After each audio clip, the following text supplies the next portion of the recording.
Hello बच्चों, good morning, good evening, good afternoon. Welcome to our channel C and NEET Dangal academy. आज हम topic cover करने वाले हैं chapter cell the unit of life का lecture number 6 में endomembrane system. Endomembrane system का मतलब क्या है? एंडोमेम्ब्रेन सिस्टम का मतलब ये है कि ऐसे ऑर्गेनल्स जो कोऑर्डिनेटेड वे में काम करते हैं उसको हम एंडोमेम्ब्रेन सिस्टम बोलते हैं। तो हम यहाँ डेफिनेशन लिख लेंगे एंडोमेम्ब्रेन सिस्टम का मतलब क्या है। A group of membranous organelles, a group of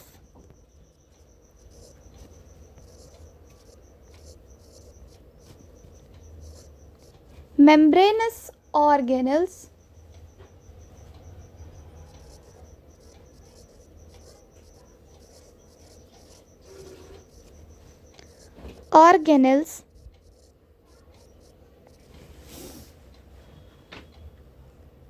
whose functions are coordinated, whose functions are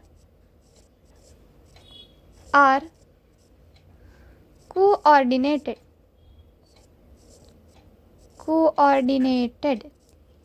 यानी एंडोमेम्ब्रेन सिस्टम का मतलब क्या है? एक ग्रुप ऑफ मेम्ब्रेनस ऑर्गेनल्स है जिसका फंक्शन क्या है? कोऑर्डिनेटेड वे में है।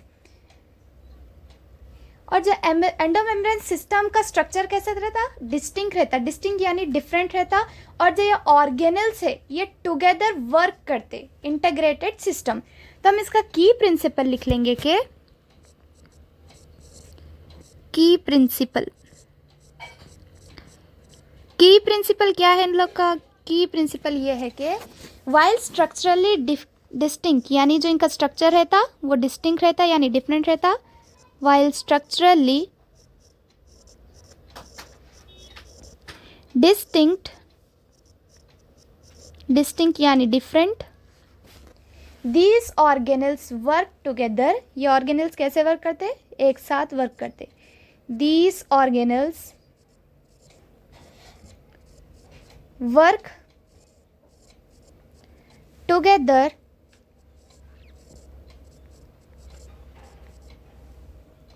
As an integrated system. किस सिस्टम की तरह वर्क करते? इंटीग्रेटेड सिस्टम की तरह वर्क करते। As an integrated system. Endomembrane system के अंदर कितने ऑर्गेनल्स पाए जाते? एंडोमेम्ब्रेन सिस्टम के अंदर खाली 4 ही ऑर्गेनल्स पाए जाते। कौन से है? एंडोप्लाज्मिक रेटिकुलम, इसको हम शॉर्ट फॉर्म में ER बोलते। और एक है गोल्जी अपैरेटस, थर्ड है लाइसोसोम, फोर्थ है वैक्यूल्स। तो हम यहाँ लिख लेंगे include organelles. Include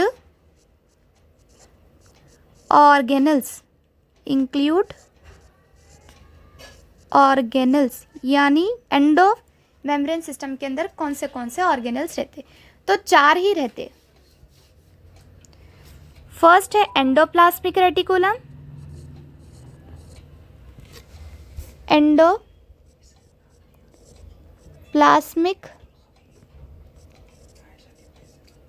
reticulum short form है ER। सेकेंड है गोल्जी अपैरेटस।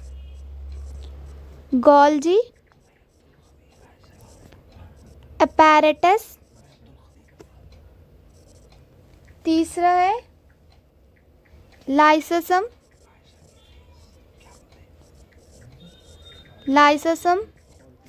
फोर्थ है वैक्यूल्स। यानी कि जो एंडोमेम्ब्रेन सिस्टम के ऑर्गेनल्स है वो 4 ही है। कौन से? Endoplasmic reticulum, Golgi apparatus, lysosome, vacuoles. इसके अलावा जितने भी ऑर्गेनल्स है जैसे कि माइटोकॉन्ड्रिया, क्लोरोप्लास्ट, पेरोक्सिज्म, ये पार्ट नहीं है इस सिस्टम का, एंडोमेम्ब्रेन सिस्टम का पार्ट नहीं है। क्योंकि इन लोगों का जो फंक्शंस है माइटोकॉन्ड्रिया, क्लोरोप्लास्ट और पेरोक्सिज्म का, वो एक कोऑर्डिनेटेड वे में नहीं है, यानी ये टुगेदर वर्क नहीं करते। इसकी वजह से ये किसके अंदर? एंडोमेम्ब्रेन सिस्टम के अंदर इंक्लूड नहीं है। ये कैसे है? एक्सक्लूड ऑर्गेनल से। यहाँ लिख लेंगे हम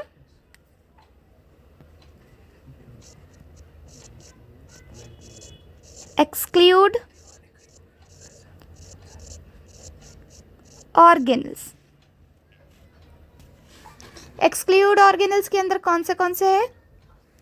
mitochondria,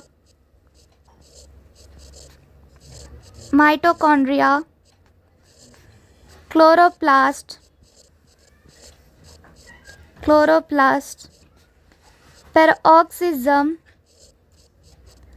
peroxism are not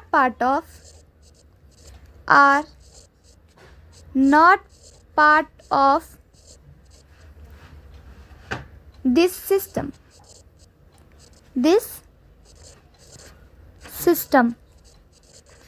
because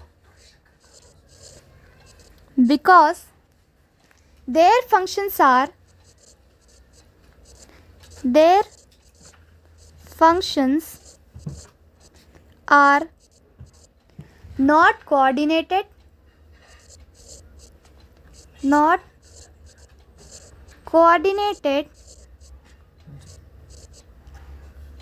with the list above.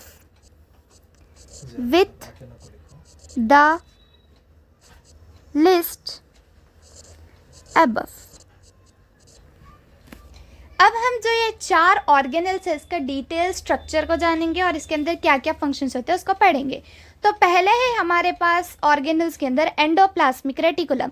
तो हेडिंग डाल लेंगे हम यहाँ एंडोप्लाज्मिक रेटिकुलम। पहले हम एंडोप्लाज्मिक रेटिकुलम का स्ट्रक्चर उतारेंगे। तो चले उतारना स्टार्ट करते हैं।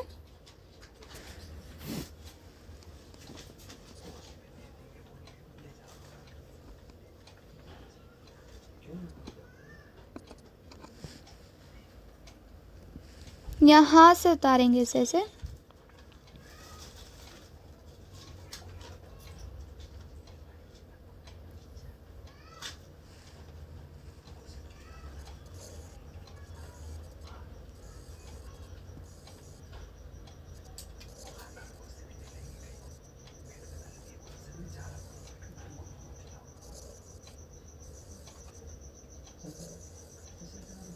ये एंडोप्लाज्मिक रेटिकुलम है। एंडोप्लाज्मिक रेटिकुलम किससे जुड़ा हुआ रहता है? न्यूक्लियस से जुड़ा हुआ रहता है, इसलिए जो है ये न्यूक्लियस के अटैच जो रहते हैं उसके पार्ट से। तो हम यहाँ लिख लेंगे न्यूक्लियस। ये जो बीच में यहाँ नहीं दिख रहा होगा आप लोग को, मैं बताती हूँ। ये न्यूक्लियस है। जो ये दोनों के बीच में एंडोप्लाज्मिक रेटिकुलम और न्यूक्लियस के बीच में जो ये जगह दिख रही है इसको हम क्या बोलते हैं? न्यूक्लियर पोर बोलते हैं। यहाँ हम लेबल कर लेंगे ये क्या है? Nuclear pore. अगर एंडोप्लाज्मिक रेटिकुलम के ऊपर राइबोसोम प्रेजेंट है तो वो कैसा बन जाता? रफ एंडोप्लाज्मिक रेटिकुलम बन जाता। यानी जिसके ऊपर राइबोसोम प्रेजेंट रहता वो रफ एंडोप्लाज्मिक रेटिकुलम कहलाया जाता। तो हम यहाँ पहले रफ एंडोप्लाज्मिक रेटिकुलम उतार के बताते हैं। ये क्या है? राइबोसोम उतारेंगे हम इस पे।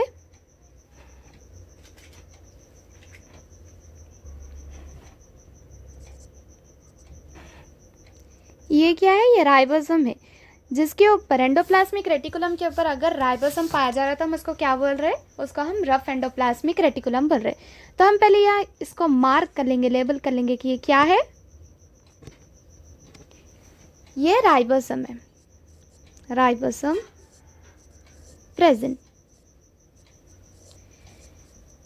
एंडोप्लाज्मिक रेटिकुलम के ऊपर अगर राइबोसोम पाया जा रहा है तो इसको हम क्या बोल रहे हैं? Rough endoplasmic reticulum.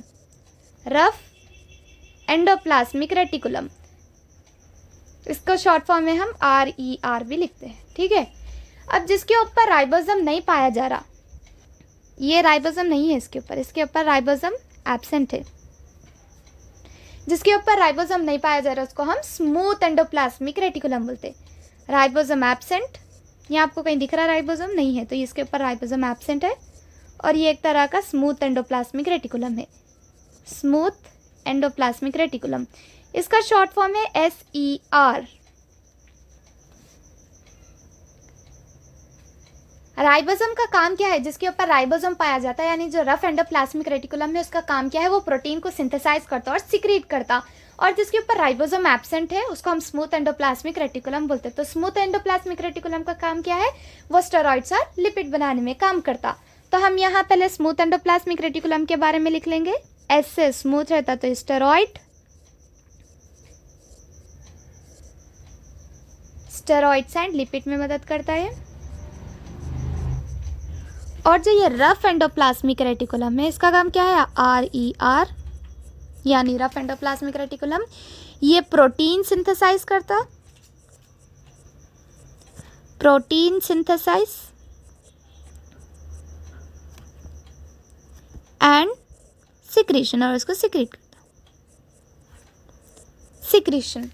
अब ये प्रोटीन सिंथेसाइज हो जाता है, यहाँ स्टेरॉइड लिपिड्स भी बन जाते हैं। ये अब कहाँ जाते, यहाँ से ये गोल्जी अपैरेटस के अंदर मूव हो जाते।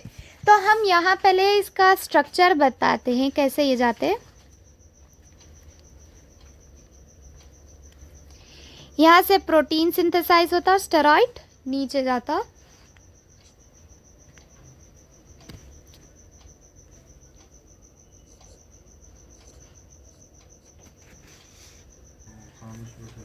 अब यहाँ से ये गोल्जी अपैरेटस की तरफ मूव करता।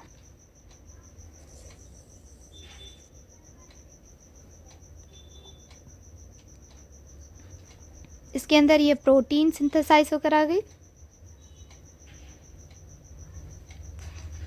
और जो स्मूथ एंडोप्लाज्मिक रेटिकुलम है वहाँ से क्या सिंथेसाइज होकर आ गया, वहाँ से स्टेरॉइड्स एंड लिपिड्स आ गए। तो ये और एक हम बॉक्स बनाएंगे सर्कल, इसके अंदर हम स्टेरॉइड और हार्मोन्स।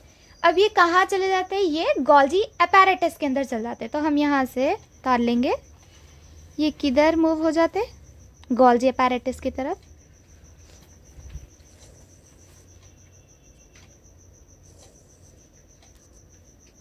हम यहाँ पहले गोल्जी अपैरेटस को ड्रॉ कर लेंगे।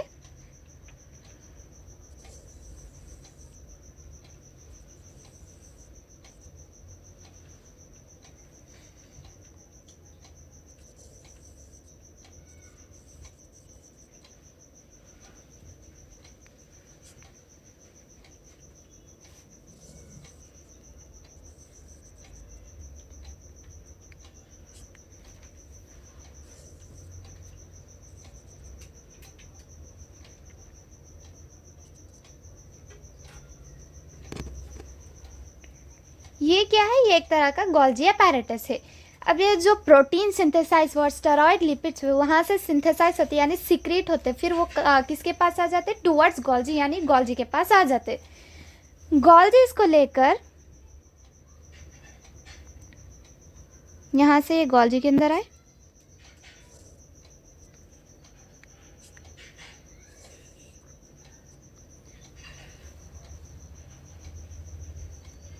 अब ये हर सिस्टरने के अंदर से जाते जाते इसके ऊपर एक ये डिग्रेड भी होते हैं, इसके ऊपर एक स्टिकर भी पाया जाता। जब ये पूरे हर एक इसमें से ऐसे गुजरते हुए जाती, हर एक सिस्टरने से,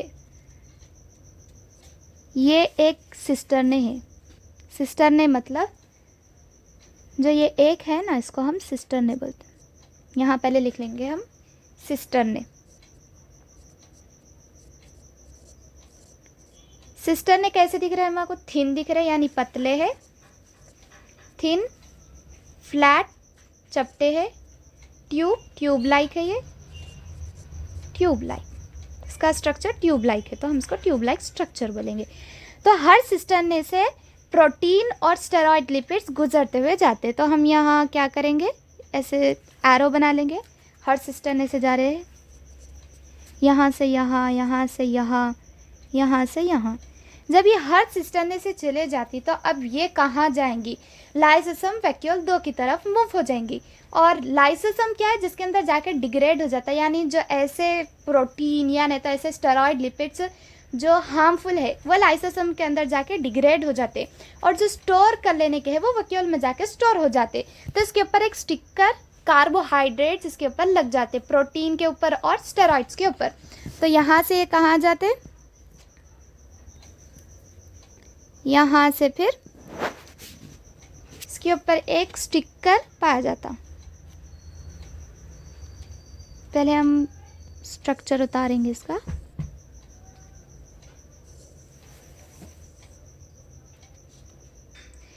लाइसोसोम के बाद अब लाइसोसोम के पास जाता, गोल्जी अपैरेटस के बाद अब ये दोनों में बढ़ जाता। गोल्जी अपैरेटस क्या करता है, इसको पैक करके और मॉडिफिकेट कर देता मटेरियल को। तो हम यहाँ पहले इसको उतार लेंगे। ये एक प्रोटीन सिंथेसाइज हुआ था और एक क्या है, स्टेरॉइड लिपिड्स हुए थे। अब इसके ऊपर कार्बोहाइड्रेट्स लग जाते, स्टिकर मतलब ये इसको कौन सी जगह पहुंचाना है वैसे इस पर एक स्टिकर लग जाता। यहाँ उतार लेंगे हम। ये एक तरह का स्टिकर है जो इन्फॉर्मेशन देता है कि इसको लाइसोसोम में जाना है या वैक्यूल में जाना है। अगर इसको जाने का है लाइसोसोम के अंदर तो ये इधर चले जाता है, यहाँ जाकर क्या हो जाता है, ये डिग्रेड हो जाता है, यानी लाइसोसोम के अंदर जाकर ये पूरा डिग्रेड हो जाता। हम पहले स्ट्रक्चर उतार लेंगे लाइसोसोम का।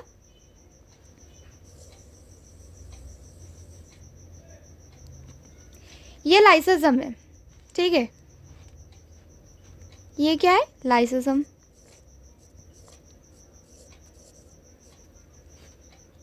और एक स्ट्रक्चर उतार लेंगे।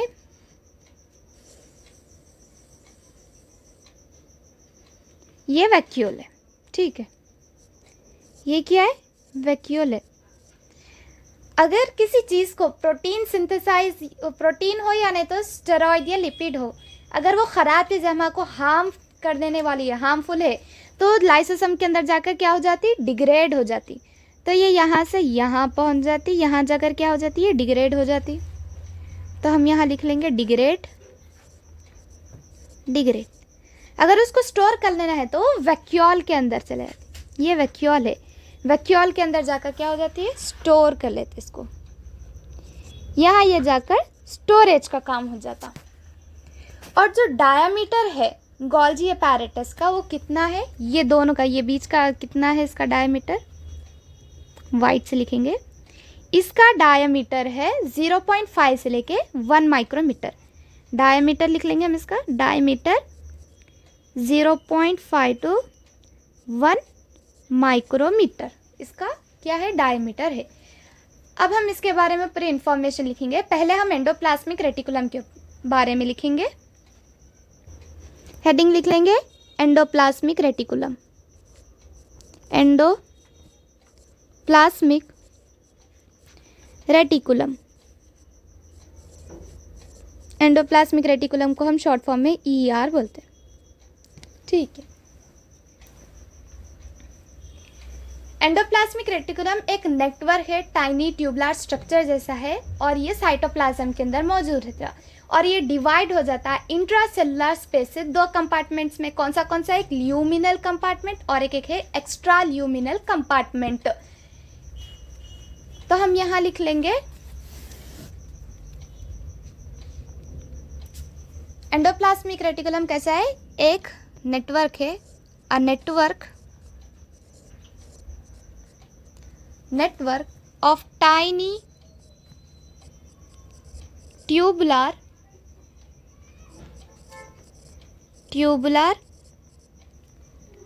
structures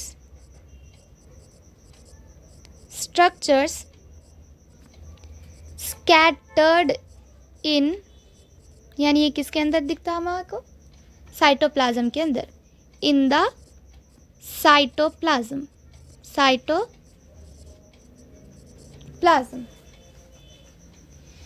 इंट्रासेलुलर स्पेस डिवाइड हो जाता है 2 कंपार्टमेंट्स में। Divide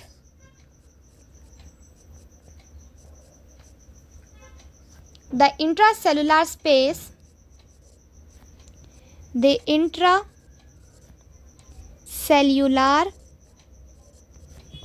space into 2 compartments। कौन से है वो 2 कंपार्टमेंट्स, एक है ल्यूमिनल कंपार्टमेंट। फर्स्ट कौन सा है, ल्यूमिनल कंपार्टमेंट। कंपार्टमेंट और दूसरा है एक्स्ट्रा ल्यूमिनल कंपार्टमेंट। दूसरा कौन सा है? Extra luminal compartment.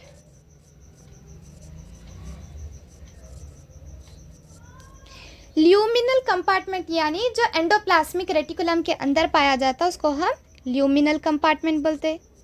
Inside endoplasmic reticulum. और एक्स्ट्रा ल्यूमिनल कंपार्टमेंट यानी द साइटोप्लाज्म, जो साइटोप्लाज्म है इसको हम एक्स्ट्रा ल्यूमिनल कंपार्टमेंट बोलते हैं, द साइटोप्लाज्म। डायग्राम की मदद से हम अच्छा समझेंगे इसे। तो हम यहाँ स्ट्रक्चर को उतारेंगे, स्ट्रक्चर से बहुत अच्छा समझ में आता।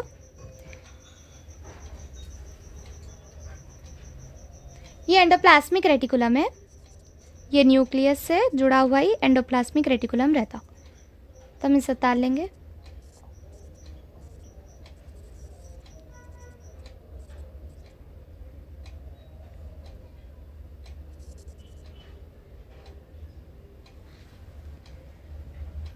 Luminal space of endoplasmic reticulum हम इनसाइड एंडोप्लाज्मिक रेटिकुलम बोले।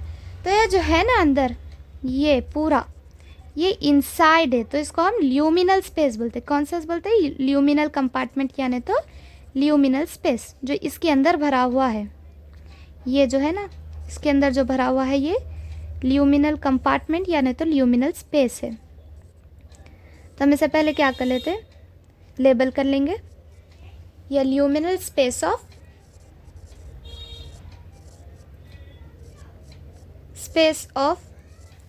Endoplasmic reticulum. और जो हम एक्स्ट्रा ल्यूमिनल कंपार्टमेंट बोल रहे हैं वो कौन सा है? जो ये खाली जगह है ना, ये पूरी ये जो खाली जगह है ये एक्स्ट्रा ल्यूमिनल कंपार्टमेंट है। तो हम इसे भी लेबल कर लेते हैं। ये क्या है? Extra luminal space, extra luminal compartment यानी तो extra luminal space, luminal space है। इसका मतलब समझ में आ गया बच्चों? अब हम पढ़ेंगे इसके types of endoplasmic reticulum. Types of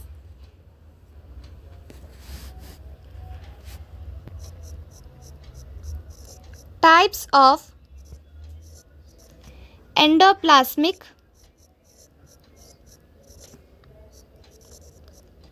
reticulum.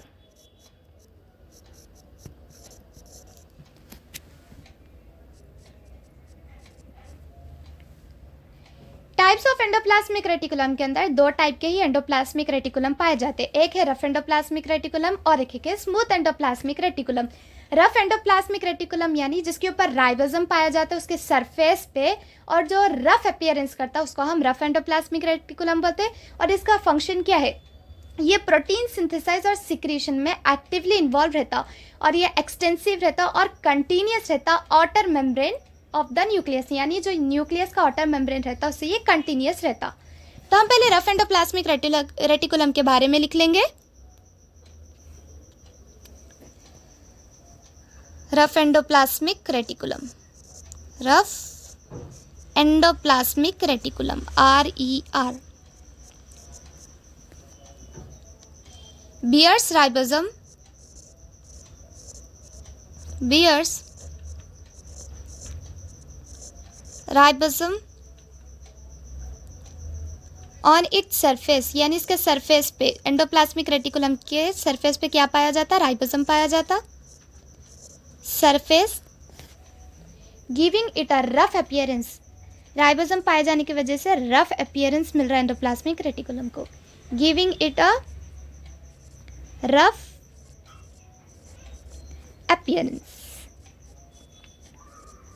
Appearance. अगर हम इसके फंक्शन की बात करें, इसका फंक्शन क्या है रफ एंडोप्लाज्मिक रेटिकुलम का? तो इसका फंक्शन है प्रोटीन सिंथेसाइज करना और सीक्रेट करना। Actively involved in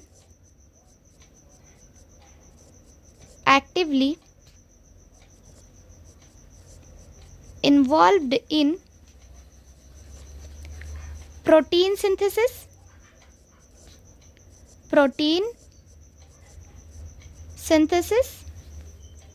and secretion, और सिक्रीशन में भी हेल्प करता है। ये एक्सटेंसिव है,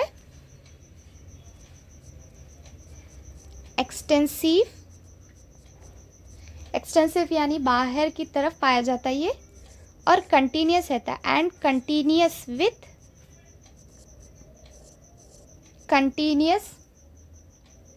विद द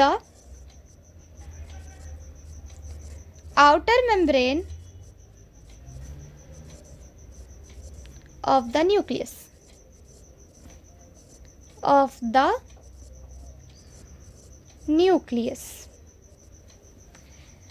ये एक एक्सटेंसिव प्रॉपर्टी है और ये कंटिन्यूस रहता आउटर मेम्ब्रेन ऑफ न्यूक्लियस के साथ।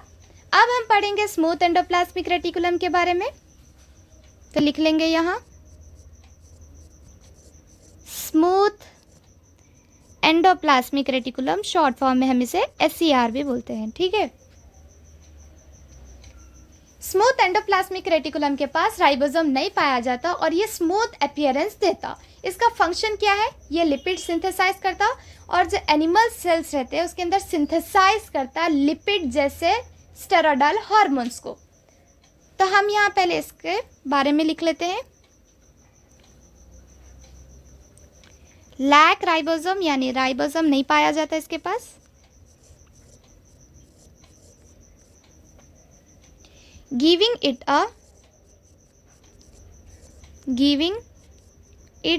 अ स्मूथ अपीयरेंस, यानी इसके ऊपर राइबोसोम नहीं पाए जाने की वजह से एंडोप्लाज्मिक रेटिकुलम से स्मूथ अपीयरेंस दे रहा। इसका फंक्शन क्या है? अब हम इसके फंक्शन के बारे में लिखेंगे। फंक्शन, इसका फंक्शन है लिपिड सिंथेसाइज में मेजर रोल इन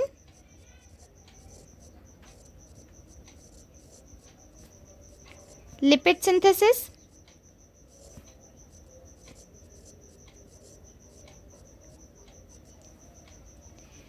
इन एनिमल सेल्स। अगर हम एनिमल सेल्स के अंदर देखें, in animal sales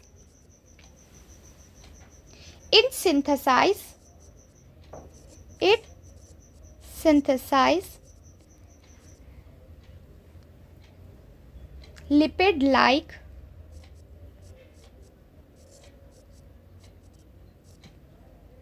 steroidal hormones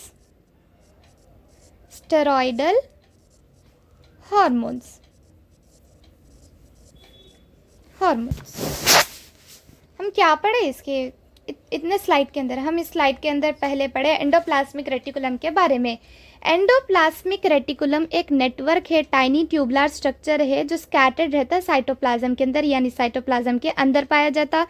और ये divides the intracellular space into 2 compartments. और एंडोप्लाज्मिक रेटिकुलम डिवाइड करता है इंट्रासेलुलर स्पेस को 2 कंपार्टमेंट्स में, एक है ल्यूमिनल कंपार्टमेंट और एक है extra luminal compartment. Luminal compartment यानी एंडोप्लाज्मिक रेटिकुलम के अंदर पाया जाना, एक्स्ट्रा ल्यूमिनल कंपार्टमेंट यानी साइटोप्लाज्म जो साइटोप्लाज्म के अंदर पाया जाता। तो हम इसको डायग्राम की मदद समझिए। एक तरह का एंडोप्लाज्मिक रेटिकुलम है, जो एंडोप्लाज्मिक रेटिकुलम के अंदर जो स्पेस पाया जा रहा है इसको हम ल्यूमिनल स्पेस बोलते हैं, और जो ये बाहर पाया जा रहा है इसको हम क्या बोलते हैं? एक्स्ट्रा ल्यूमिनल स्पेस बोलते हैं। अब इसके बाद हम टाइप्स ऑफ एंडोप्लाज्मिक रेटिकुलम देखें, तो एक है रफ एंडोप्लाज्मिक रेटिकुलम और एक है smooth endoplasmic reticulum. Rough endoplasmic reticulum के ऊपर राइबोसोम पाया जाता और इसके सरफेस पे पाया जाता राइबोसोम, और एक ये रफ अपीयरेंस देता एंडोप्लाज्मिक रेटिकुलम को। इसका फंक्शन क्या है?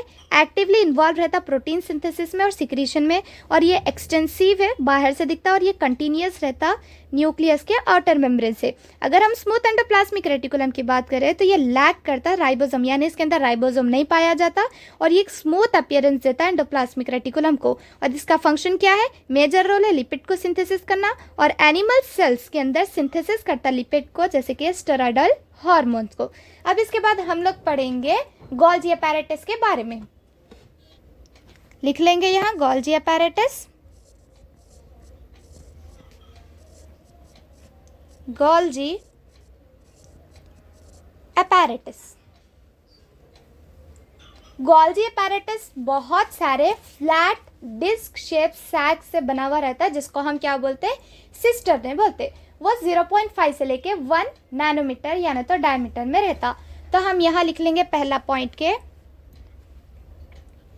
composed of Golgi apparatus composed of many flat disc shaped sacs called cisternae।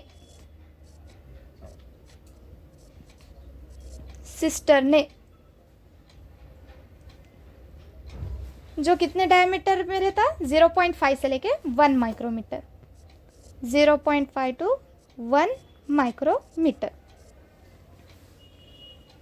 और सिस्टर्ने कैसे रहते, स्ट्रक्चर में कैसे दिखते, वो पैरेलली अरेंज रहते ईच अदर, यानी वो दिखने में कैसे दिखते, कुछ इस तरीके से। हम उतारे थे ना पीछे ही, ऐसे उतारे थे, इसके नीचे ही ऐसे पाए जाते, इससे नीचे ही ऐसे पाए जाते। अब हम यहाँ लिख लेंगे cisternae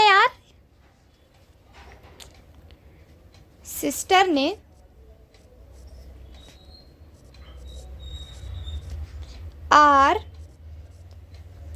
stacked parallel to each other, यानी ये पूरे पैरेलल रहते एक दूसरे के, stacked parallel to each other, यानी हर एक से ये पैरेलली अरेंज रहते।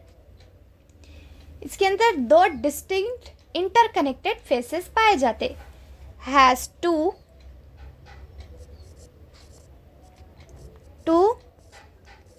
डिस्टिंक्ट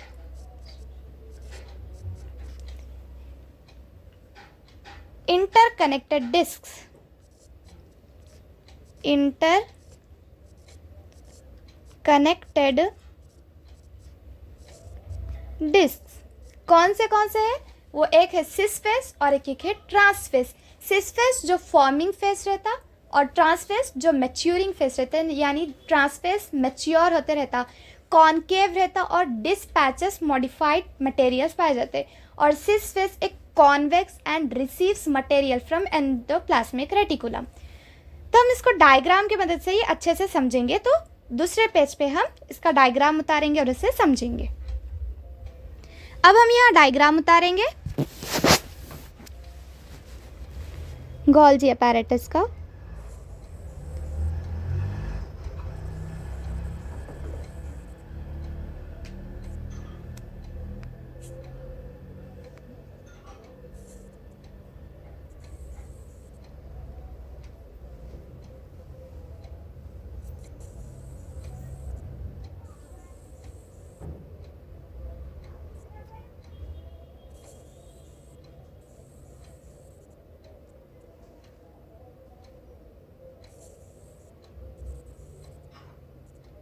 ये क्या है, एक तरह का गोल्जी अपैरेटस है। गोल्जी अपैरेटस या हम इसे गोल्जी बॉडी भी बोलते हैं। तो इसका जो फॉर्मिंग फेस सिस फेस यानी तो कॉन्वेक्स फेस कौन सा है, ये है। तो हम यहाँ लेबल कर लेंगे, ये क्या है, फॉर्मिंग फेस भी बोल सकते हैं हम इसे, सिस फेस या कॉन्वेक्स फेस। और जो ये है, ये क्या है, एक मैच्योरिंग फेस है, मैच्योरिंग यानी तो ट्रांस फेस या कॉनकेव फेस इसको बोलते हैं हम।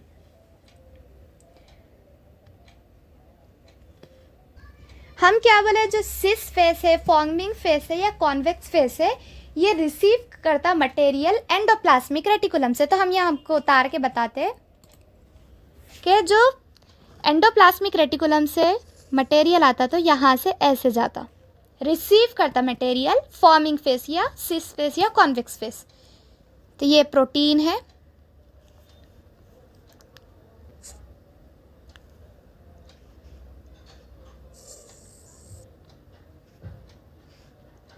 इसके अंदर ये प्रोटीन है, समझो। तो किसके अंदर आ रहा? गोल्जी अपैरेटस के सिस फेस या कॉन्वेक्स फेस के अंदर ही आ रहा। और जो लिपिड भी है, लिपिड भी किसके अंदर पहले आ रहा सर? सिस फेस के अंदर ही आ रहा। तो हम यहाँ उतार लेंगे।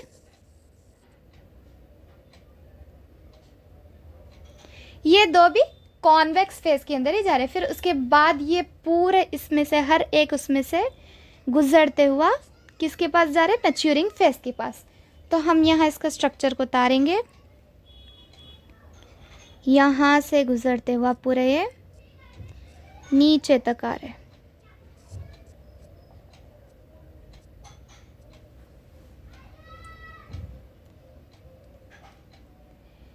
जो ये दो के बीच में है, इन दोनों के बीच में, किसके किसके बीच में? इसके बीच में और इन दोनों के बीच में जो ये पाया जा रहा, इसको हम क्या बोलते हैं? इसको हम मीडियन गोल्जी बोलते हैं। यानी ये दोनों के बीच में पाया जाता है, इसलिए हम इसको मीडियन गोल्जी बोलते हैं। यहाँ लेबल कर लेंगे मीडियन गोल्जी। ठीक है, ये एक मैच्योरिंग फेस है। यहाँ से पूरा ये यहाँ से आया, प्रोटीन सिंथेसाइज होके यहाँ से गुजर लेते हुआ आया है इसे।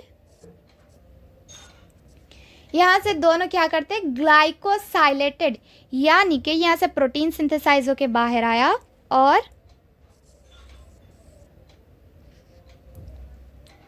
यहाँ से लिपिड, एंडोप्लाज्मिक रेटिकुलम से लिपिड सिंथेसाइज होके यहाँ आ गया। तो हम यहाँ पहले उतार लेंगे स्ट्रक्चर को।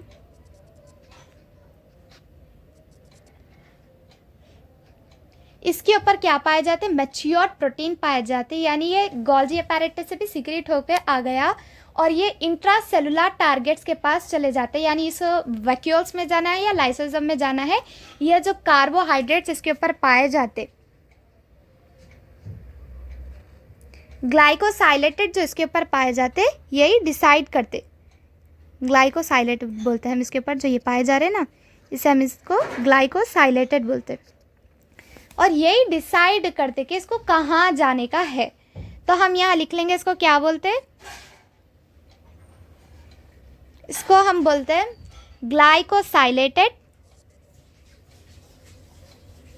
ग्लाइकोसाइलेटेड या मैच्योर्ड प्रोटीन, या मैच्योर्ड प्रोटीन बोलते हैं हम इसे। ठीक है, और जो इस पे पाया जा रहा है इसको हम ग्लाइकोसाइलेटेड मैच्योर्ड पैक्ड लिपिड बोलते हैं। मैच्योर्ड या फिर ग्लाइकोसाइलेटेड, ग्लाइकोसाइलेटेड पैक्ड लिपिड, यानी ये पैक्ड होके आ गया टारगेट्स पे जाने के लिए। सीक्रेट आउट सेल, यानी ये सेल के बाहर आ गया अब ये। तो हम यहाँ लिख लेंगे secrete out of cell, secrete out of cell और ऑन इंट्रासेलुलर टारगेट्स, और ऑन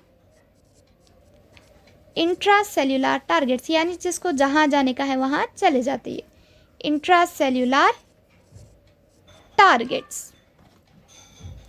अब हम इसके बारे में लिख लेंगे, इसका फंक्शन क्या क्या है लिख लेंगे। फंक्शंस,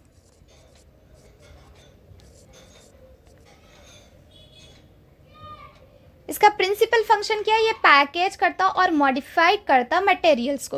तो पहला पॉइंट लिख लेंगे हम, principal function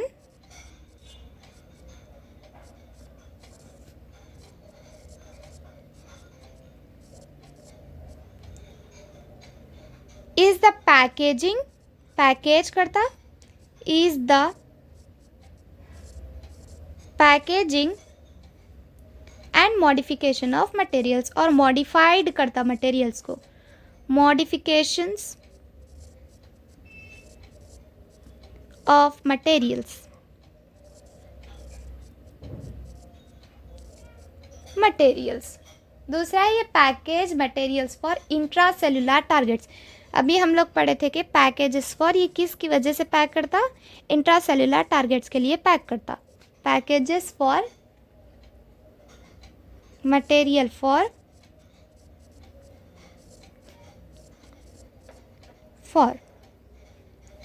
intracellular targets,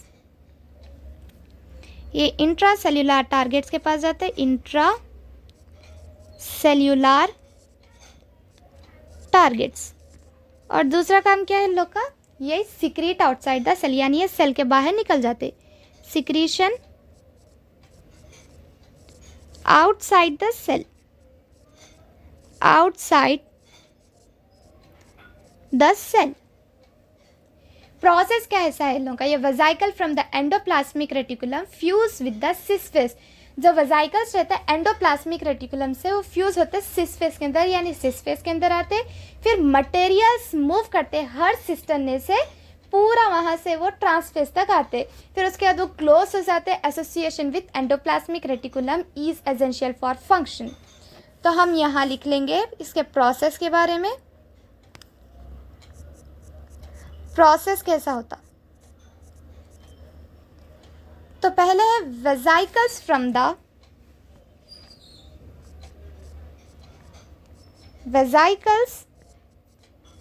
from the endoplasmic reticulum fuse with the cis face, fuse with the cis face, यानी ये सिस फेस से फ्यूज होते, सिस फेस। और मटेरियल मूव होता, मटेरियल मूव्स थ्रू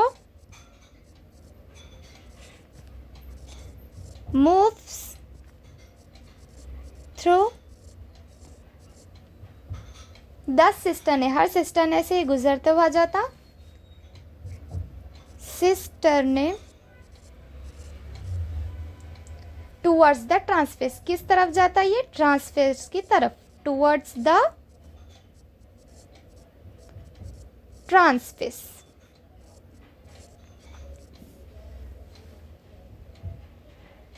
ये जो क्लोज एसोसिएशन है एंडोप्लाज्मिक रेटिकुलम के साथ, ये एसेंशियल है फंक्शन के लिए। तो हम थर्ड पॉइंट लिख लेंगे, this close association with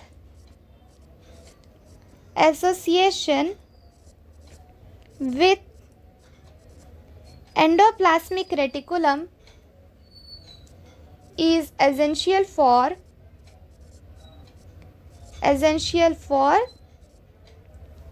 its function, ये फंक्शन के लिए एसेंशियल है। अब इसे मॉडिफाइड कैसे करता, मॉडिफाइड रोल कैसा है इसका, मॉडिफिकेशन रोल। तो ये मॉडिफाइड करता प्रोटीन को और सिंथेसाइज करता रफ एंडोप्लाज्मिक रेटिकुलम की तरफ, modified protein synthesize in the rough endoplasmic reticulum. तो पहला पॉइंट लिख लेंगे हम, मॉडिफिकेशन रोल पहले लिख लेंगे, मॉडिफिकेशन रोल। मॉडिफिकेशन रोल क्या है, पहला पॉइंट लिखेंगे हम, मॉडिफाइड करता protein, modified protein synthesize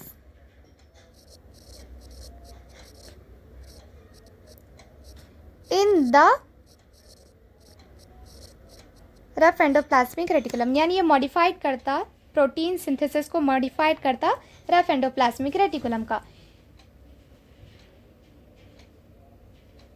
Golgi apparatus ये एक इंपॉर्टेंट साइट है जो सिंथेसाइज ऑफ ग्लाइकोप्रोटीन्स, यानी जो ग्लाइकोप्रोटीन्स का सिंथेसाइज जो होता वो गोल्जी अपैरेटस के अंदर ही होता। तो हम यहाँ लिख लेंगे important site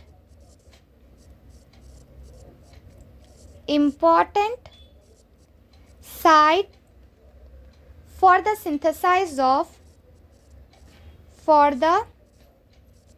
synthesis of glycoproteins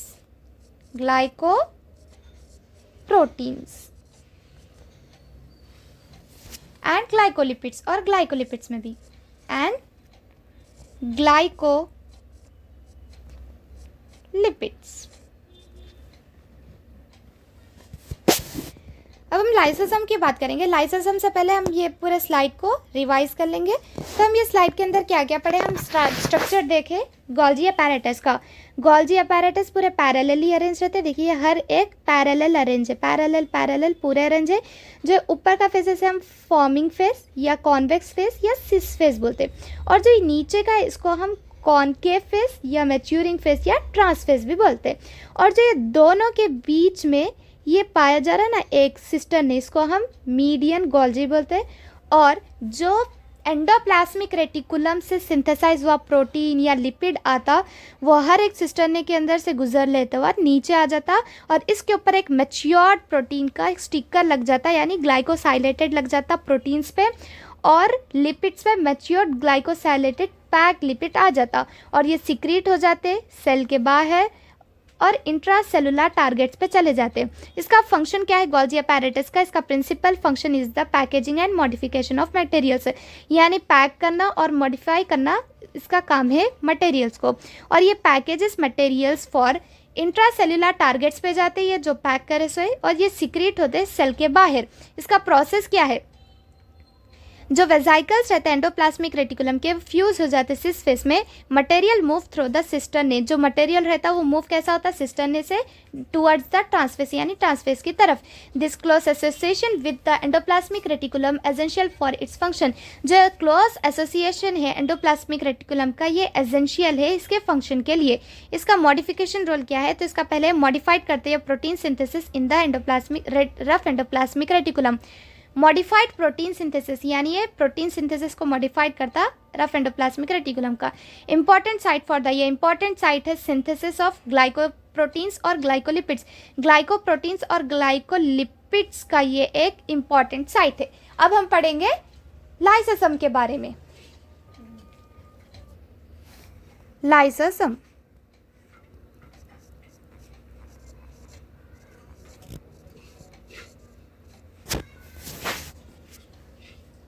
lysosome क्या है? एक मेम्ब्रेन बाउंड वेसिकुलर स्ट्रक्चर है जो किसका बना हुआ रहता है? गोल्जी अपैरेटस से बना हुआ रहता।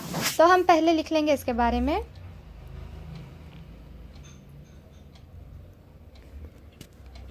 Membrane bound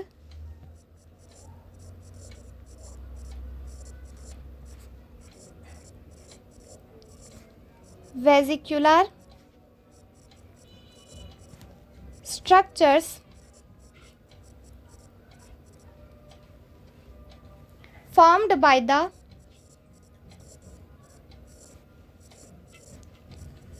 Golgi apparatus. Golgi apparatus.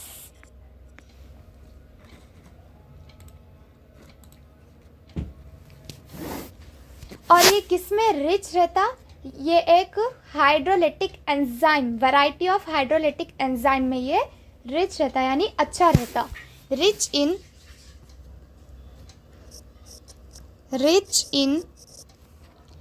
variety of hydrolytic enzymes। Hydrolytic enzymes में ये रिच रहता। जैसे कि एग्जाम्पल्स में देखिए लाइसोसोम के एग्जाम्पल्स क्या क्या है? एग्जाम्पल्स जैसे लाइपेसिस,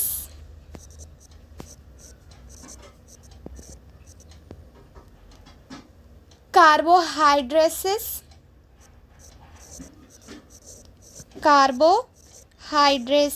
ऐसे ही एग्जाम्पल्स इसके रहते। ठीक है, अब हम इसके फंक्शन के बारे में जानेंगे। अब हम फंक्शन पढ़ेंगे लाइसोसोम का। फंक्शन, इसका फंक्शन क्या है? ये एक तरह का एंजाइम है जो कैपेबल रहता डाइजेशन के लिए पूरे मेजर मैक्रोमोलिक्यूल, जितने भी मेजर मैक्रोमोलिक्यूल्स है उसको कैपेबल रहता है उसको डाइजेस्ट करने के लिए। जैसे कि carbohydrate, protein, lipids, nucleic acids को ये डाइजेस्ट कर सकता। The enzymes are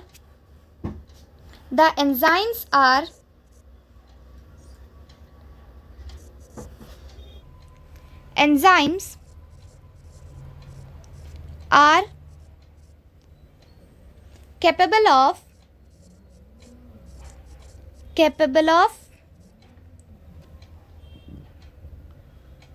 digesting all major molecules, digesting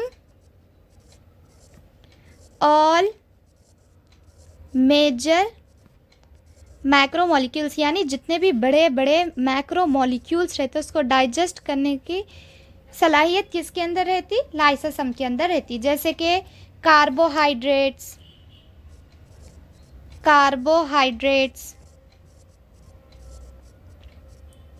proteins, lipids, nucleic acids, ये सब कौन डाइजेस्ट कर सकते हैं? ये पूरे लाइसोसोम डाइजेस्ट कर सकते हैं। ये एक stomach of the cell, act as the stomach of the cell, यानी हमारा स्टमक का एक सेल के जैसा ये एक्ट करता। तो हम यहाँ लिख लेंगे act as the stomach of the cell. अब हम पढ़ेंगे वैक्यूल्स के बारे में। यहाँ हेडिंग लिख लेंगे वैक्यूल्स। वैक्यूल्स क्या है? एक मेम्ब्रेन बाउंड स्पेस है साइटोप्लाज्म का। साइटोप्लाज्म के अंदर है कि मेम्ब्रेन बाउंड स्पेस लेता। Vacuoles is a membrane bound space in the cytoplasm. A membrane bound space in the cytoplasm, space in the cytoplasm। इसका स्ट्रक्चर कैसे दिखता है? स्ट्रक्चर, वैक्यूल्स का स्ट्रक्चर एक सिंगल मेम्ब्रेन जैसे tonoplast bound by a single membrane, एक ये single membrane से बाउंड रहता है जिसको हम क्या बोलते हैं? टोनोप्लास्ट बोलते हैं। Bound by a single membrane, single membrane called the site tonoplast, जिसको हम क्या बोलते हैं? टोनोप्लास्ट बोलते हैं। किससे बाउंड रहता है? ये टोनोप्लास्ट से बाउंड रहता। वैक्यूल्स क्या क्या कंटेन कर सकता? वाटर, सैप, एक्सक्रीटरी प्रोडक्ट्स और अदर नॉन यूजफुल मटेरियल। जितने भी नॉन यूजफुल मटेरियल्स है और एक्सक्रीटरी प्रोडक्ट्स है और वाटर को, सैप, सबको ये कंटेन करता। तो हम यहाँ लिख लेंगे contains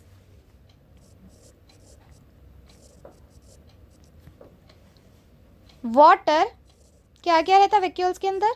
water, sap, excretory products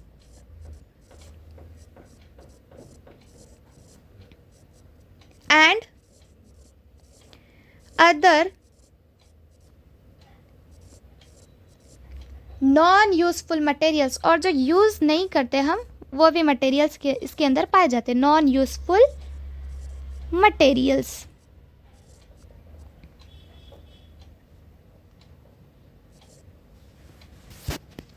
अगर हम वैक्यूल्स का फंक्शन देखें प्लांट सेल के अंदर, तो ये प्लांट के अंदर जो cell volume occupy up to 90% of the cell volume, जो सेल वॉल्यूम रहता वैक्यूल ही ऑक्यूपाई करता 90% तक।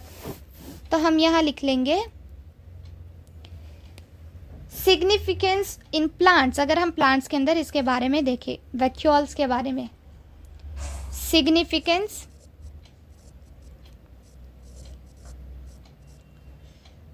In plant cells, plant cells के अंदर देखे थे तो पहला तो पॉइंट हम यही लिख सकते कि ये प्लांट सेल्स के अंदर ऑक्यूपाई करता वॉल्यूम 90% तक। Can occupy up to 90%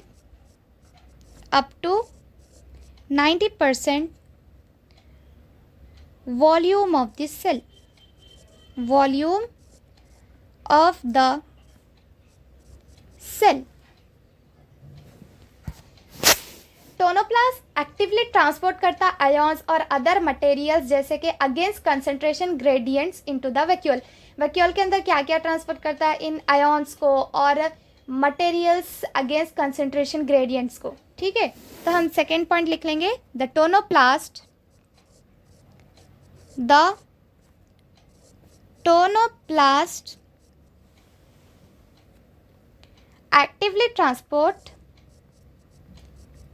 actively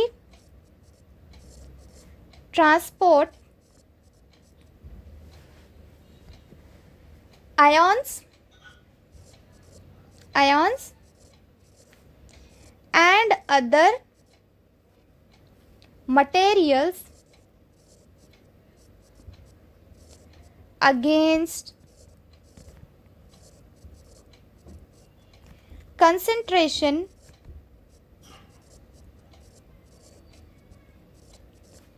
gradient into the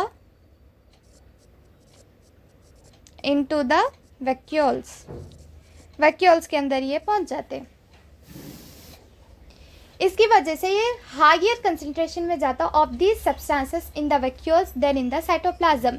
this leads to a much higher concentration. इसकी वजह से प्लांट सेल के अंदर अगेंस्ट कंसंट्रेशन ग्रेडियंट जाने की वजह से हायर कंसंट्रेशन हो जाता सब्सटेंसेस के अंदर इनसाइड द वैक्यूल के अंदर। साइटोप्लाज्म से ज़्यादा किसके अंदर हायर कंसंट्रेशन हो जाता? वैक्यूल के अंदर हो जाता। This leads to a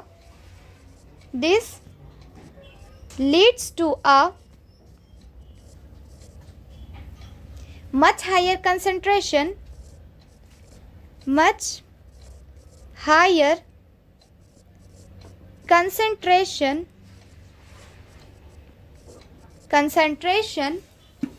of these substances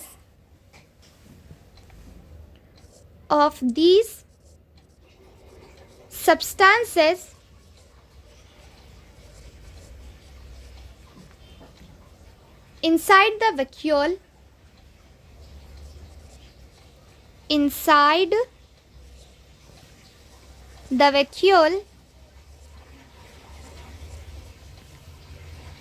then in the cytoplasm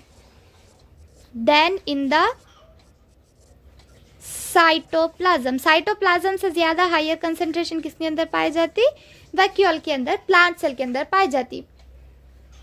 अगर हम स्पेशलाइज वैक्यूल देखें अलग अलग ऑर्गेनिज्म के अंदर, जैसे कि अमीबा है, अमीबा के अंदर कॉन्ट्रैक्टाइल वैक्यूल पाया जाता जो क्रूशियल रहता है किसके लिए? ऑस्मो रेगुलेशन के लिए, यानी वाटर बैलेंस के लिए और एक्सक्रीशन के लिए। Specialised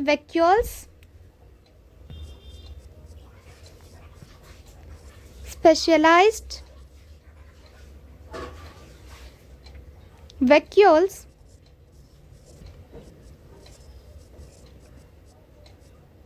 in other organisms specialized vacuoles अगर हम अलग अलग ऑर्गेनिजम्स के अंदर देखें तो पहले है अमीबा। अगर हम अमीबा की बात करें, इन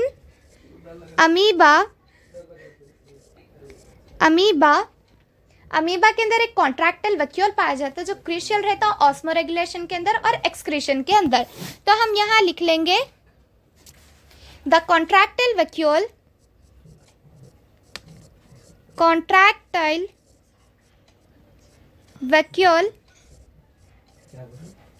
is crucial for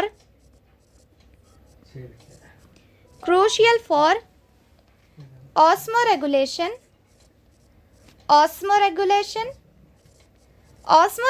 यानी वाटर बैलेंस एंड एक्सक्रीशन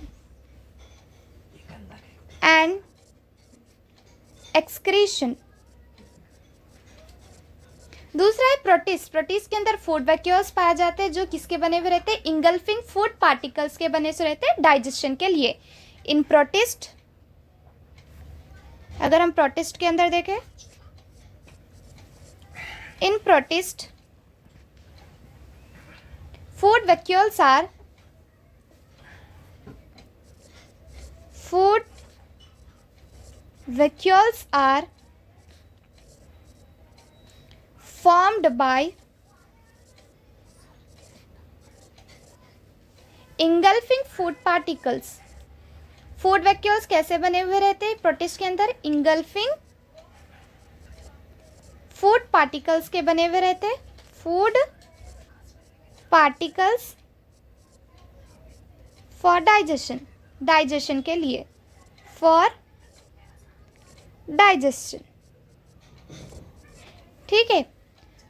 तो स्पेशलाइज्ड वैक्यूल्स ऑर्गेनिज्म दूसरों के अंदर भी पाए जाते हैं, जैसे कि अमीबा देखें हम, अमीबा के अंदर कॉन्ट्रैक्टाइल वैक्यूल पाया जाता जो क्रूशियल रहता ऑस्मोरेगुलेशन यानी वाटर बैलेंस में और एक्सक्रीशन में. अगर हम प्रोटिस्ट की बात करें तो प्रोटिस्ट के पास फूड वैक्यूल पाया जाता जो फॉर्म बाय किसका बना हुआ रहता? Food vacuole engulfing food particles का बना हुआ रहता डाइजेशन के लिए. हम इस स्लाइड के अंदर क्या क्या पढ़े?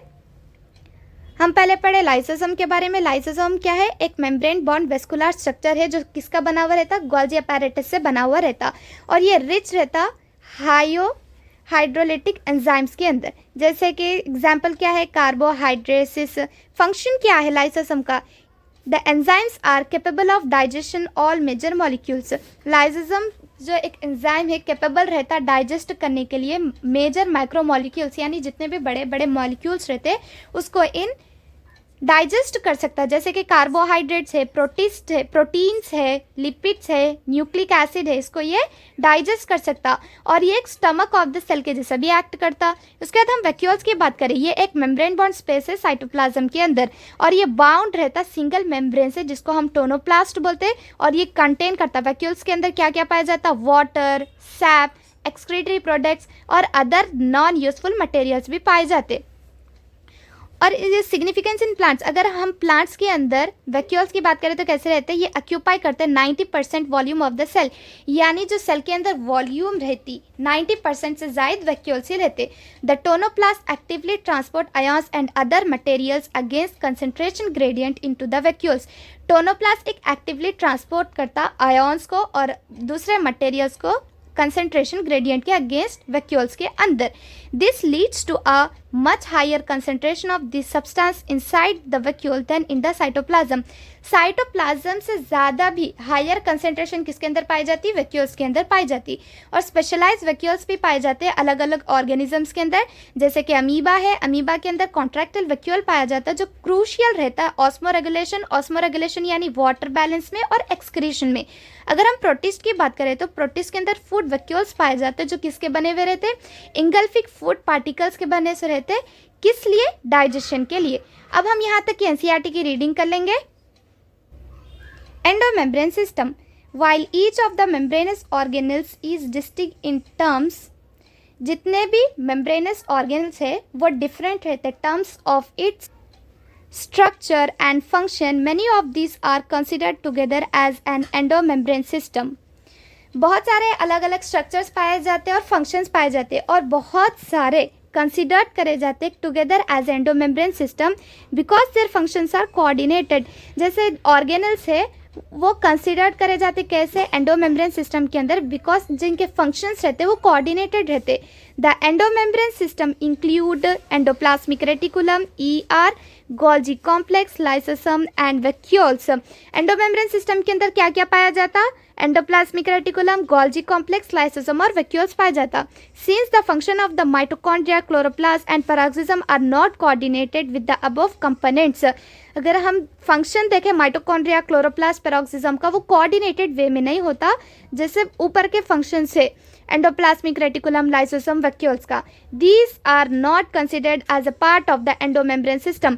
Mitochondria, chloroplast, peroxisome endomembrane system का पार्ट नहीं है. किस वजह से? क्योंकि इन लोग का जो फंक्शन रहता है वो कोऑर्डिनेटेड वे में नहीं रहता. अब हम पढ़ेंगे एंडोप्लाज्मिक रेटिकुलम के बारे में. Electron microscope studies of eukaryote cell reveal the presence of a network or reticulum of tiny tubular structures scattered in the cytoplasm that is called endoplasmic reticulum. Electron microscope study करी eukaryotic cell के बारे में और reveal करे के presence of a network जो reticulum network है present है, टाइनी ट्यूबुलर स्ट्रक्चर जो साइटोप्लाज्म के अंदर पाए जा रहे, उसको हम एंडोप्लाज्मिक रेटिकुलम बोलते हैं। Hence endoplasmic reticular divides the intracellular space into two distinct components. Endoplasmic reticulum intracellular space को दो डिफरेंट कंपार्टमेंट्स में डिवाइड करता है। एक है ल्यूमिनल है inside endoplasmic reticulum. Endoplasmic reticulum के अंदर ल्यूमिनल स्पेस पाया जाता है और एक्स्ट्रा ल्यूमिनल कंपार्टमेंट्स किसके अंदर पाया जाता है, साइटोप्लाज्म के अंदर पाए जाते हैं।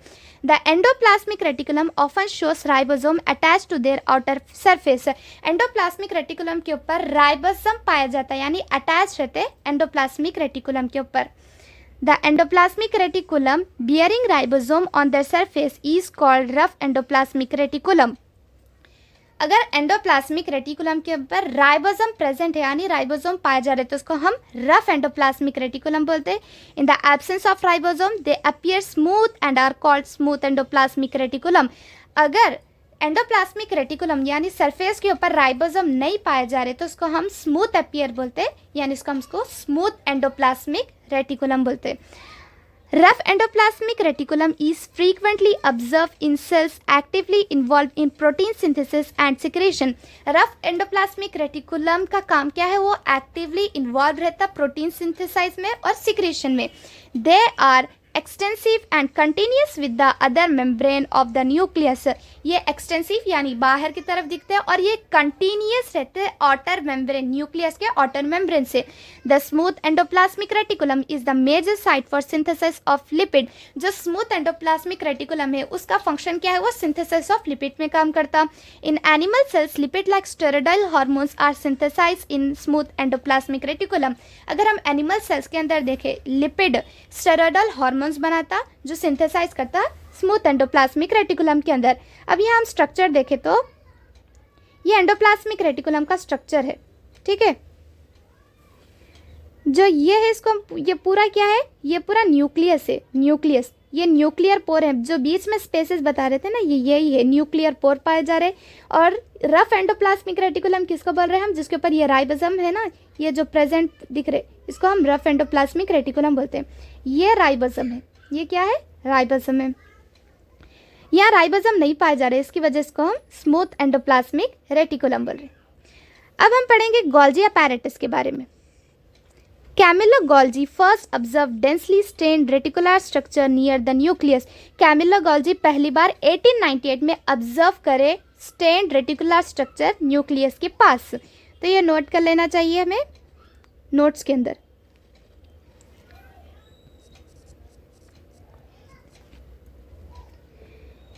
These were later named Golgi bodies after him। बाद में हम इसका नाम क्या रख दिए, Golgi bodies। They consist of many flat disc-shaped sacs or cisternae of 0.5 to 1 micrometer in diameter। ये कैसे दिखते Golgi bodies, ये डिस्क शेप, फ्लैट और सिस्टरने 0.5 से लेके 1 माइक्रोमीटर डायमीटर में दिखते। These are stacked parallel to each other. ये हर जो स्ट्रक्चर है इसका एक दूसरे से पैरेलल है। Varied number of cisternae are present in Golgi complex. इसके अंदर कितने पाए जाते हैं, नंबर ऑफ सिस्टरने पाए जाते हैं गोल्जी कॉम्प्लेक्स के अंदर। The Golgi cisternae are concentrically arranged near the nucleus. ये गोल्जी सिस्टरने हमें कहाँ दिखते हैं, ये अरेंज रहते न्यूक्लियस के पास विथ डिस्टिंक्ट कॉन्वेक्स सिस और द फॉर्मिंग फेस। ये कैसे दिखते हैं, अलग अलग दिखते हैं, जैसे कि कॉन्वेक्स और फॉर्मिंग फेस में दिखते हैं।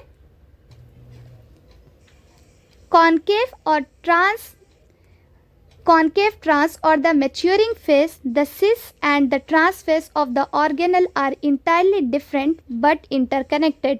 जो ट्रांस फेस है, सिस फेस है या मैच्योरिंग फेस है, ये सिस फेस ट्रांस फेस क्या है, ऑर्गेनेल से जो इंटायरली डिफरेंट है यानी बहुत अलग है, लेकिन ये इंटरकनेक्टेड है। The Golgi apparatus principally performs the functions of packaging materials to be delivered either to the intracellular targets or secreted outside the cell। Golgi apparatus principally perform करता फंक्शंस जैसे कि पैकेजिंग करता मटेरियल्स को और deliver कर देता intracellular targets की तरफ, या नहीं तो सिक्रीट कर देता सेल के बाहर। Materials to be package in the form of vesicles from the ER fuse with the cis phase of the Golgi apparatus and move towards the maturing phase. Material pack होना चाहिए, materials to be package, material pack रहना चाहिए एक कैसे form में, वेजाइकल्स के form में. कहाँ से ये पैकेज सही होना चाहिए, एंडोप्लाज्मिक रेटिकुलम से, with the cis face of the Golgi apparatus. कौन से फेस से, सिस फेस से गोल्जी अपैरेटस का. और कहाँ मूव करना चाहिए, move towards the maturing face, maturing face की तरफ मूव करना चाहिए. This explains why the Golgi apparatus remains in the close association with the endoplasmic reticulum. हमें ये एक्सप्लेन कर रहा है कि क्यों Golgi apparatus क्लोज रहना चाहिए, यानी एसोसिएट रहना चाहिए एंडोप्लाज्मिक रेटिकुलम के साथ. A number of proteins synthesized by ribosome on the endoplasmic reticulum are modified in the cisternae of the Golgi apparatus. जितने भी प्रोटीन सिंथेसाइज होते राइबोसोम से, एंडोप्लाज्मिक रेटिकुलम उसको मॉडिफाइड करता है सिस्टर्ने के अंदर गोल्जी अपैरेटस के. Before they are release from its trans face, Golgi apparatus is the important site of formation of glycoproteins and glycolipids. जो वहाँ से रिलीज होता गोल्जी apparatus से ट्रांसफेज की तरफ, गोल्जी apparatus इंपॉर्टेंट साइट रहता है उसको फॉर्म करने के लिए. क्या क्या, glycoproteins and glycolipids. Lysosome, these are membrane bound vesicular structure formed by the process of packaging in the Golgi apparatus. Lysosome एक मेम्ब्रेन बाउंड वेसिकुलर स्ट्रक्चर है, किसके बने से रहते हैं, process of packaging in the Golgi apparatus से, यानी Golgi apparatus के पैकेजिंग से बने हुए रहते. The isolated lysosomal vesicle have been found to be very rich in almost all types of hydrolytic enzymes. जो आइसोलेटेड लाइसोमल वेसिकल्स है, हम उसको देखें कि वो बहुत रिच रहता पूरे टाइप्स के हाइड्रोलिटिक एंजाइम्स में. Optimally active at the acidic pH, और ये एक्टिव रहता एसिडिक पीएच में. These enzymes are capable of digesting carbohydrates, proteins, lipids and nucleic acids. Lysosome capable रहता है डाइजेस्टिंग करने के लिए कार्बोहाइड्रेट्स, प्रोटीन्स, लिपिड्स और न्यूक्लिक एसिड्स को. Vacuoles, the vacuole is the membrane bound space found in the cytoplasm. Cytoplasm के अंदर हम वैक्यूल्स, मेम्ब्रेन बाउंड स्पेस देखे वैक्यूल्स के. It contains water, sap, excretory products and other materials not useful for the cell. हम इसके अंदर क्या क्या देखें, वाटर, वैक्यूल्स के अंदर क्या क्या पाया जाता है, वाटर, सैप, एक्सक्रीटरी प्रोडक्ट्स और दूसरे मटेरियल जो यूजफुल नहीं है सेल के अंदर. The vacuole is bound by single membrane called tonoplast. Vacuole किसके तरफ बाउंड रहता है, सिंगल मेम्ब्रेन से बाउंड रहता है जिसको हम टोनोप्लास्ट बोलते हैं. In plant cell the vacuoles can occupied up to 90% of the volume of the cell.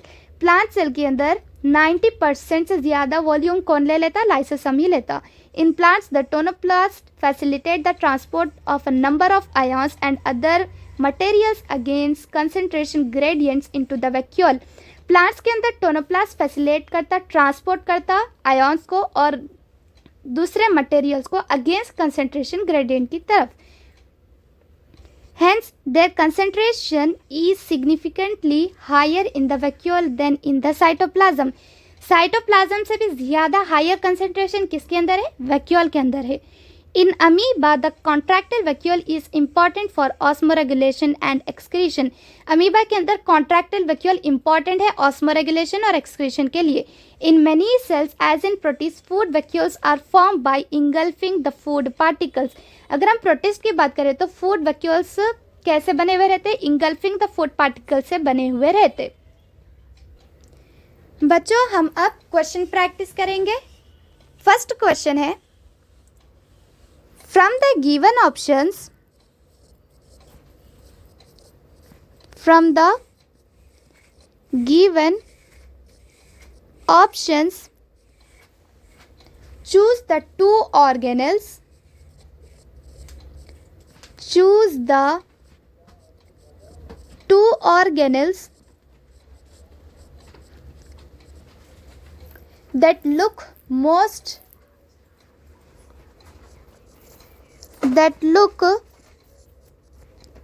most alike structurally.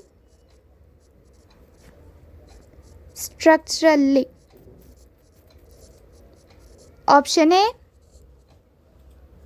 nucleus and vesicle. nucleus and vesicle.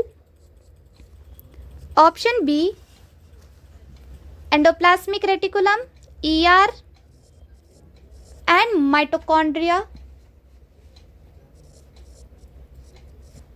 Mitochondrion. Option C, Golgi apparatus and smooth endoplasmic reticulum. Golgi apparatus and smooth endoplasmic reticulum.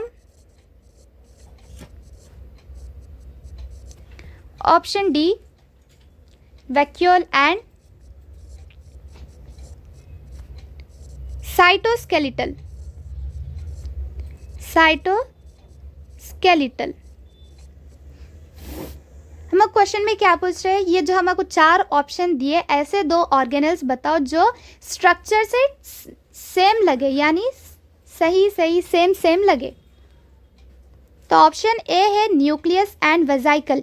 क्या nucleus और वेजाइकल का जो structure है कुछ same दिखता है? ये नहीं, जो ये दोनों का स्ट्रक्चर है बहुत डिफरेंट है, तो ये भी ऑप्शन सही नहीं हो सकता. एंडोप्लाज्मिक रेटिकुलम और माइटोकॉन्ड्रिया, क्या एंडोप्लाज्मिक रेटिकुलम और माइटोकॉन्ड्रिया का स्ट्रक्चर दिखने में सेम दिखता? नहीं, ये भी नहीं दिखता, तो ये भी ऑप्शन सही नहीं है. वैक्यूल एंड साइटोस्केलेटन, क्या वैक्यूल एंड साइटोस्केलेटन का स्ट्रक्चर सेम दिखता दिखने में? नहीं दिखता, तो ये भी ऑप्शन गलत है. इसका करेक्ट ऑप्शन है C, Golgi apparatus and smooth endoplasmic reticulum.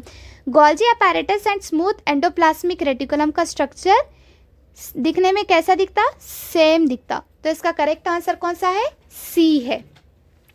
अब हम करेंगे second question. Rough endoplasmic reticulum, rough endoplasmic reticulum is mainly responsible for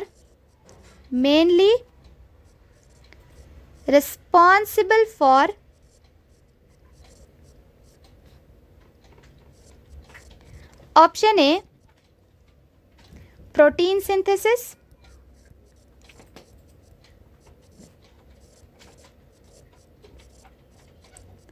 Option B, cell wall formation.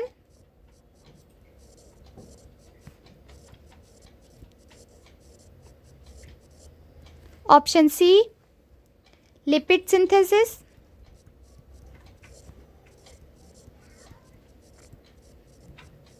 Option D, cholesterol synthesis.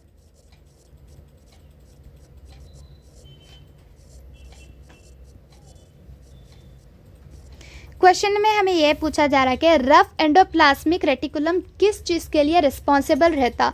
तो इसमें option A है कि cell wall formation. क्या ये cell wall formation इसका रिस्पॉन्सिबल काम है, यानी ये मेनली रिस्पॉन्सिबल इसके लिए रहता? नहीं, ये इसके लिए रिस्पॉन्सिबल नहीं रहता. क्या ये लिपिड सिंथेसिस में काम आता, रिस्पॉन्सिबल रहता? नहीं, लिपिड सिंथेसिस में भी ये इसका काम नहीं रहता. क्या कोलेस्ट्रॉल सिंथेसिस में इसका काम रहता? नहीं, कोलेस्ट्रॉल सिंथेसिस में भी इसका काम नहीं रहता था. इसका काम असल क्या है, इसका रिस्पॉन्सिबल, मेनली रिस्पॉन्सिबल ये किसके लिए है? ये प्रोटीन सिंथेसिस के लिए मेनली रिस्पॉन्सिबल है. तो इसका करेक्ट ऑप्शन है ए, प्रोटीन सिंथेसिस इसमें काम है. अब हम थर्ड क्वेश्चन करेंगे. Golgi body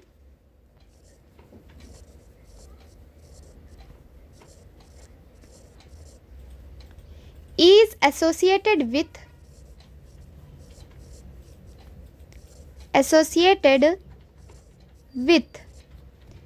option A, packaging of material.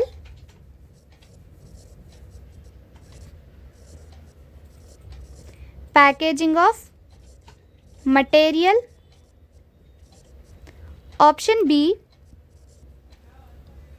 protein synthesis.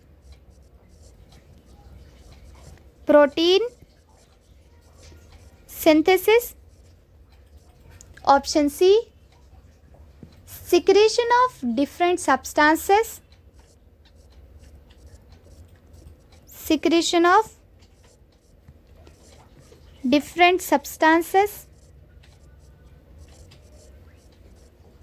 Option D both A and C. Both A and C. Golgi body किसके साथ एसोसिएट रहता, क्वेश्चन में हमें ये पूछा जा रहा। तो क्या वो पैकेजिंग ऑफ मटेरियल के साथ एसोसिएट रहता? हाँ, ये बात सही है कि वो पैकेजिंग ऑफ मटेरियल के साथ एसोसिएट रहता। सेकेंड है, प्रोटीन सिंथेसिस में क्या गॉल्जी बॉडी एसोसिएट रहता? नहीं, गॉल्जी बॉडी प्रोटीन सिंथेसिस में एसोसिएट नहीं रहता, तो इसका ये भी ऑप्शन नहीं हो सकता। थर्ड है option, secretion of different substances में क्या ये एसोसिएट रहता? हाँ, सिक्रेशन ऑफ डिफरेंट सब्सटेंसेस में इसका एसोसिएट रहता। तो इसका करेक्ट ऑप्शन है डी, यानी बोथ ए एंड सी। ए में भी ये एसोसिएट रहता और सी में भी ये एसोसिएट रहता। अगर हमारी वीडियो अच्छी लगे तो हमारे चैनल को सब्सक्राइब करें, शेयर करें और लाइक करें। Thank you so much for watching this video.